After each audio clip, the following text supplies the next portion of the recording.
Assalamualaikum warahmatullahi wabarakatuh. Kembali lagi bersama saya Tessa Yulia Ikhtiari. Pada pembelajaran kali ini kita akan membahas tentang fluida dinamis. Tujuan pembelajaran kita kali ini adalah yang pertama, menghitung kecepatan fluida dengan menggunakan persamaan kontinuitas. Dan yang kedua adalah menguraikan aplikasi asas Bernoulli pada kehidupan sehari-hari. Untuk lebih jelasnya, kalian bisa simak video berikut ini.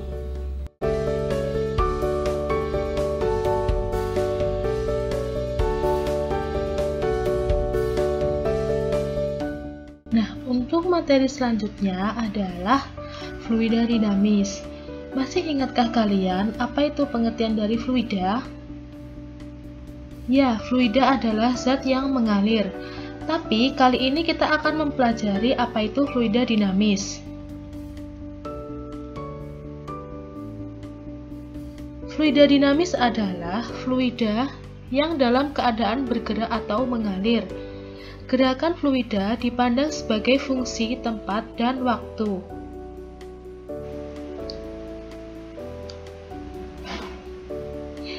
Ciri-ciri fluida dinamis. Yang pertama adalah tidak kompressibel atau tidak termampatkan. Artinya, fluida tidak mengalami perubahan volume atau massa jenis karena pengaruh tekanan. Dan yang kedua adalah tunak atau steady. Artinya, kecepatan setiap partikel fluida pada titik tertentu adalah tetap, baik besar fluida maupun arahnya. Dan yang ketiga adalah tidak kental, artinya dia tidak mengalami gesekan baik dengan lapisan fluida di sekitarnya ataupun dengan dinding tempat yang dilaluinya. Yang keempat adalah aliran tidak rasional, artinya pada setiap partikel fluida tidak memiliki momentum sudut.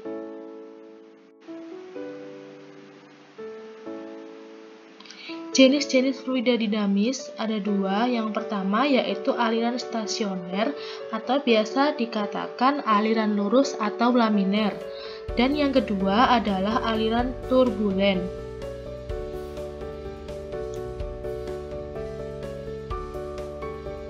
Nah, pada gambar air terjun ini, aliran stasioner adalah aliran yang mengalir pada bagian ini. Ini di sini, ini adalah aliran stasioner. Di mana aliran stasioner itu adalah fluida yang memiliki garis alir yang sama dengan garis alir fluida yang mengalir di depannya. Di mana garis alir itu adalah lintasan yang ditempuh fluida saat bergerak. Aliran stasioner ini mengikuti lintasan dan tidak saling bertubrukan. Nah, seperti ini ya gambarnya. Contoh lain pada kehidupan sehari-hari adalah air yang mengalir di pipa atau selang. Sedangkan pada aliran turbulen itu pada bagian ini seperti pusaran-pusaran ya. Titik pertemuan antara air yang dari atas dengan air yang di bawah, di mana aliran turbulen itu ditandai dengan lingkaran-lingkaran tak tentu atau tak beraturan dan biasanya itu berupa pusaran-pusaran. Nah, contoh lain dalam kehidupan sehari-hari, aliran turbulen itu terjadi pada sungai ataupun juga bisa pada selokan.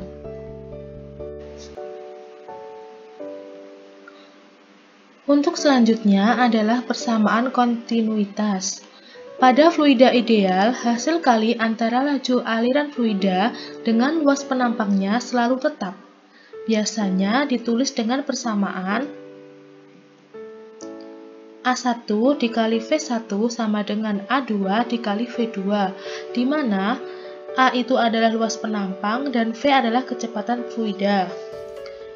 Di mana persamaan kontinuitas itu sendiri adalah suatu fluida yang mengalir pada penampang dengan luas yang berbeda-beda, akan tetapi memiliki debit yang sama jika dia itu mengalir tak termampatkan.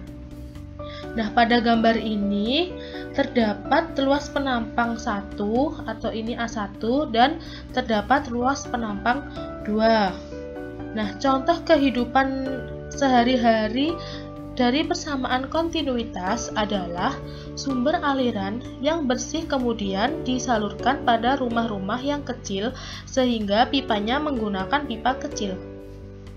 Contoh persamaan kontinuitas pada kehidupan sehari-hari adalah sumber aliran yang bersih kemudian disalurkan pada rumah-rumah yang kecil sehingga pipanya itu menggunakan pipa kecil. Untuk selanjutnya adalah materi tentang hukum Bernoulli. Azas Bernoulli menjelaskan tentang adanya tekanan fluida dan kelajuan fluida pada pipa mendatar. Di sini saya mempunyai gambar pipa mendatar. Nah, pada pipa mendatar ini tekanan fluida terbesar ada pada bagian yang kelajuan airnya paling kecil atau yang diameternya melebar. Kemudian yang kedua, pada pipa mendatar, tekanan fluida terkecil ada pada bagian yang kelajuan airnya paling besar atau diameternya yang menyempit.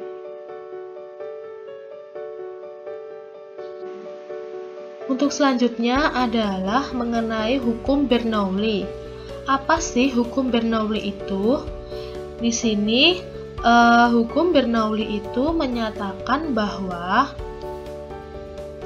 jumlah dari tekanan, energi kinetik per volume, dan energi potensial per volume memiliki nilai yang sama pada tiap titik di sepanjang suatu garis arus. Persamaan hukum Bernoulli dapat dituliskan sebagai berikut. P1 ditambah setengah rho dikali V1 kuadrat ditambah rho dikali G dikali H1 sama dengan P2 ditambah setengah dikali rho dikali V2 kuadrat ditambah rho dikali G dikali H2, di mana P1 itu adalah tekanan pertama, satuannya adalah Pascal, rho itu adalah massa jenis fluida, satuannya kilogram per meter pangkat 3, V itu adalah kecepatan fluida, G itu adalah percepatan gravitasi, H itu adalah ketinggian aliran fluida.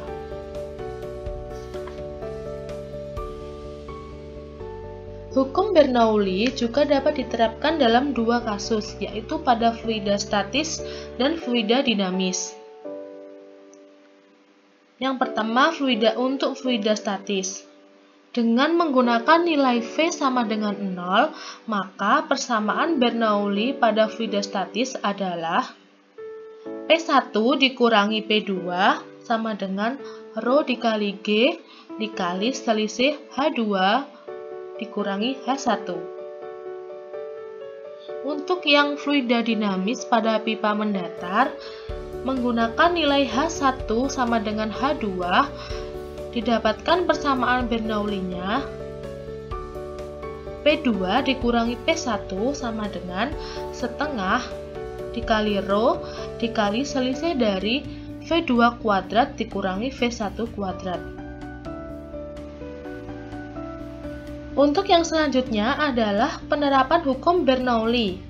Yang pertama ada teorema Torricelli, dan yang kedua ada Venturi-meter, dan yang ketiga ada tabung pitot.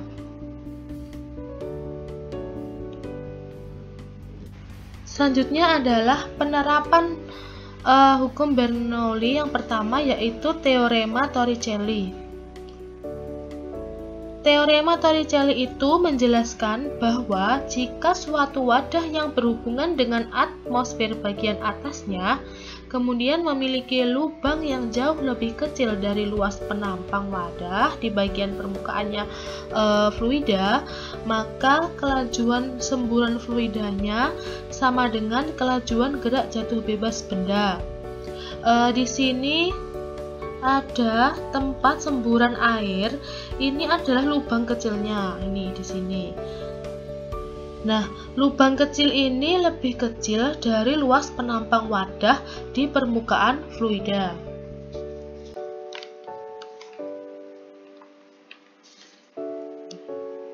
Untuk persamaan yang berlaku dalam teorema Torricelli adalah V2 sama dengan akar dari 2 dikali G dikali H1.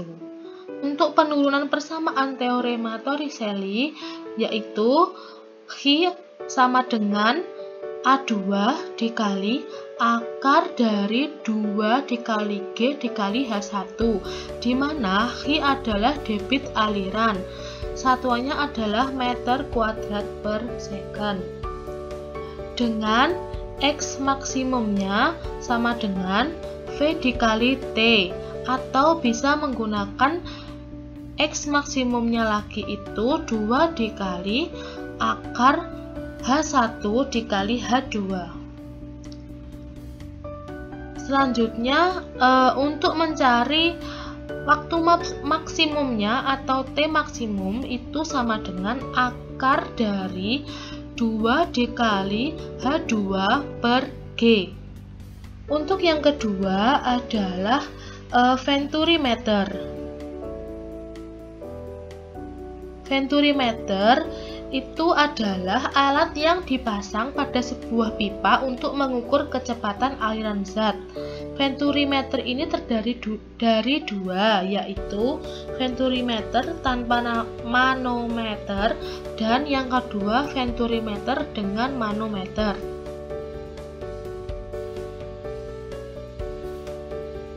Nah, yang pertama ini adalah venturimeter tanpa manometer.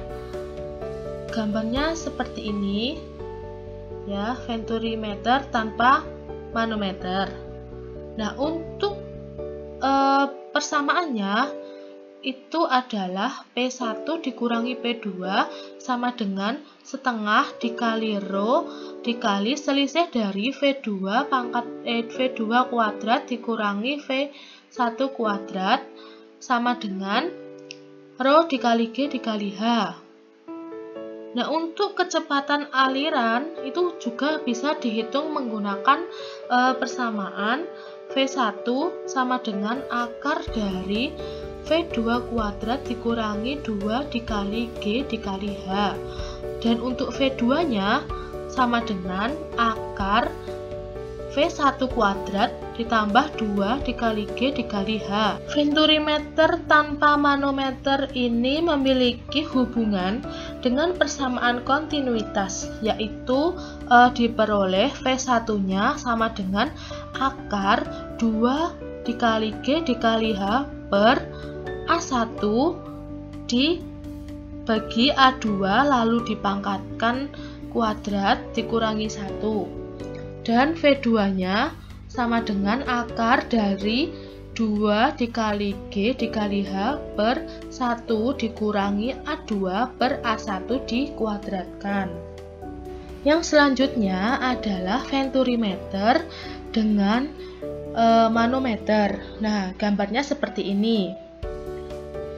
Untuk persamaannya berlaku P1 dikurangi P2 sama dengan setengah rho dikali selisih dari V2 kuadrat dikurangi V1 kuadrat sama dengan rho aksen dikurangi rho dikali G dikali H.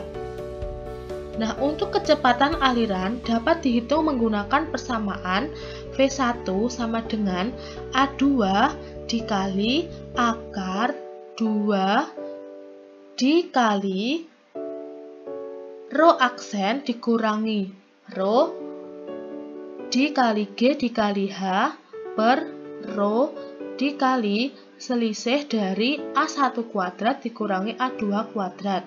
Dan untuk V2-nya sama dengan A1 dikali akar 2 dikali rho aksen dikurangi rho dikali G dikali H per rho dikali selisih A1 kuadrat dikurangi A2 kuadrat. Nah, untuk selanjutnya adalah tabung pitot. Nah, ini gambarnya. Nah, tabung pitot ini gambarnya hampir sama seperti pipa U. Nah, apa sih tabung pitot itu? Nah, tabung pitot itu adalah suatu tabung yang digunakan untuk mengukur kelajuan gas. Nah, di dalam tabung pitot ini berlaku persamaan PA dikurangi PB sama dengan setengah dikali rho dikali V kuadrat sama dengan rho aksen dikali G dikali H. Untuk kecepatan aliran itu bisa dihitung menggunakan V sama dengan akar dari 2 rho dikali G dikali H per rho. Nah, untuk selanjutnya adalah penggunaan hukum Bernoulli dalam kehidupan sehari-hari. Yang pertama ada penyemprot parfum. Nah, seperti ini gambarnya. Nah, apa sih penyemprot parfum itu? Semprotan parfum itu merupakan suatu alat yang digunakan dalam proses fisis untuk mengubah aliran liquid menjadi semprotan titik yang sangat kecil. Nah, semprotan parfum ini bekerja menggunakan prinsip Bernoulli. Nah, jadi semprotan parfum ini ketika bola karet diremas, maka aliran udara akan mengalir dengan kecepatan tinggi melalui pipa semprotan atau pada ini pipa 1. Nah, pada pipa 1 ini, bola karetnya itu diremas, aliran fluidanya akan mengalir dengan kecepatan tinggi. Loh, goblok awak manut happy. Nah, aliran fluidanya tadi itu akan mengalir itu melalui mulut pipa.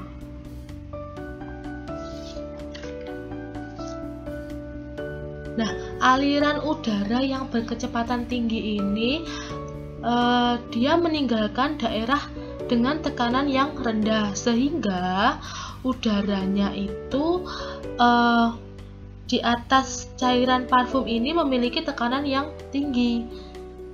Jadi dapat menarik cairan parfum ke atas melewati pipa yang kedua. Nih. Selanjutnya, parfum itu keluar melewati mulut pipa dan parfum akan nantinya akan berpisah menjadi titik-titik yang berbentuk liquid sehingga akan bercampur dengan udara luar dan parfum akan menyembur ke luar.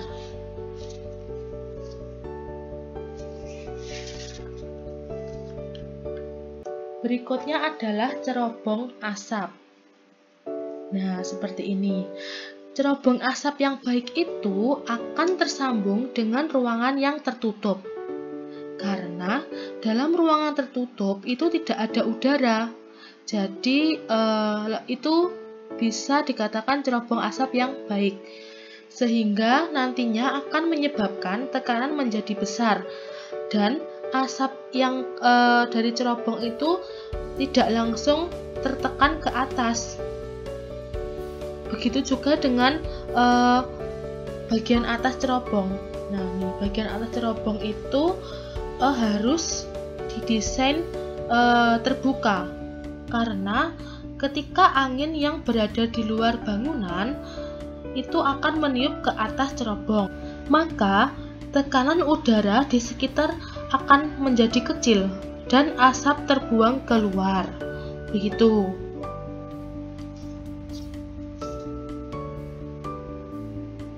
Nah, untuk selanjutnya adalah contoh soal. Nah, yang pertama Ini saya contohnya mengambil satu saja karena sudah mewakili semuanya. Pipa untuk menyalurkan air menempel pada sebuah dinding rumah seperti terlihat pada gambar berikut. Perbandingan luas penampang pipa besar dan pipa kecil adalah 4:1. Posisi pipa besar adalah 5 meter di atas tanah dan pipa kecil 1 meter di atas tanah. Kecepatan aliran air pada pipa besar adalah 36 km per jam dengan tekanan 9,1 dikali 10⁵ Pascal. Tentukan kecepatan air pada pipa kecil, selisih tekanan pada kedua pipa, dan tekanan pada pipa kecil dengan rho airnya adalah 1000 kg per meter pangkat 3.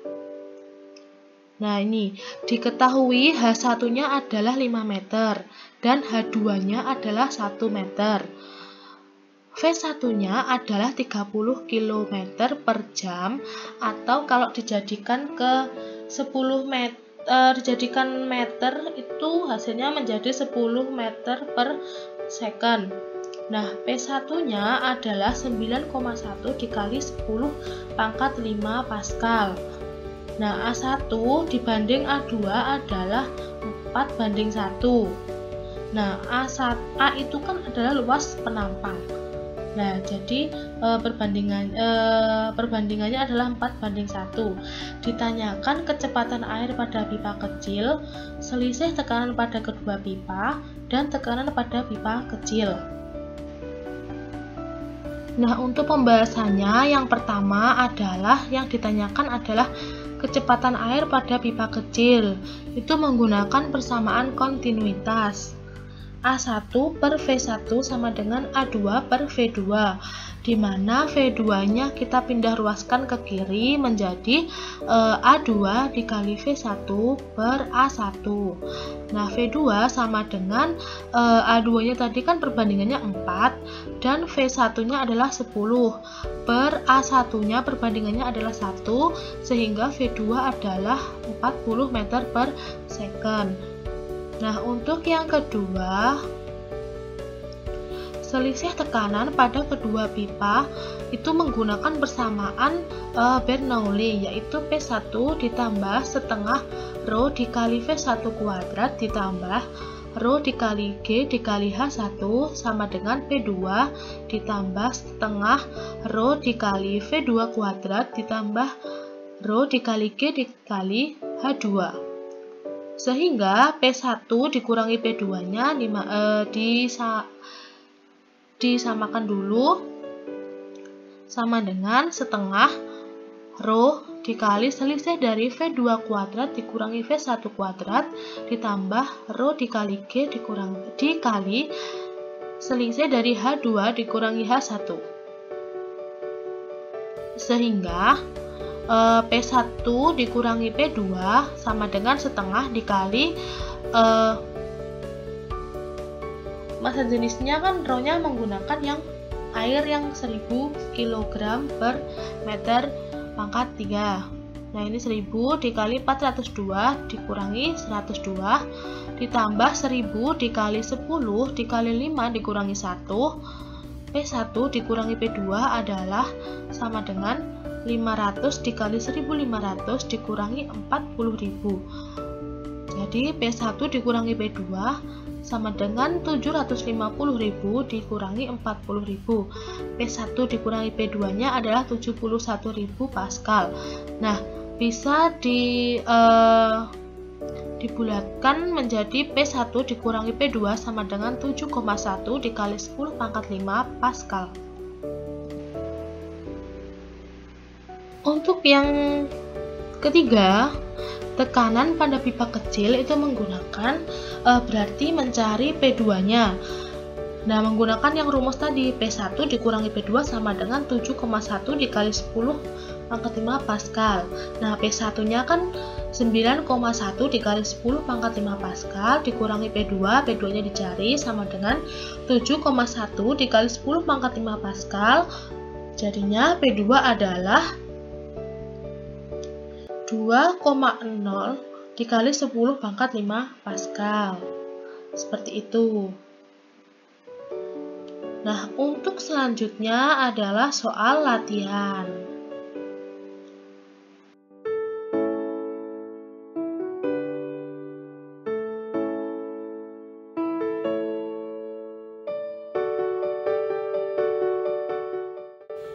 Nah, apakah kalian sudah paham tentang materi kali ini? Nah, kalau sudah, jangan lupa dikerjakan soal latihannya ya. Sekian pemaparan materi pada kali ini. Bila ada kurang lebihnya, saya mohon maaf. Wassalamualaikum warahmatullahi wabarakatuh.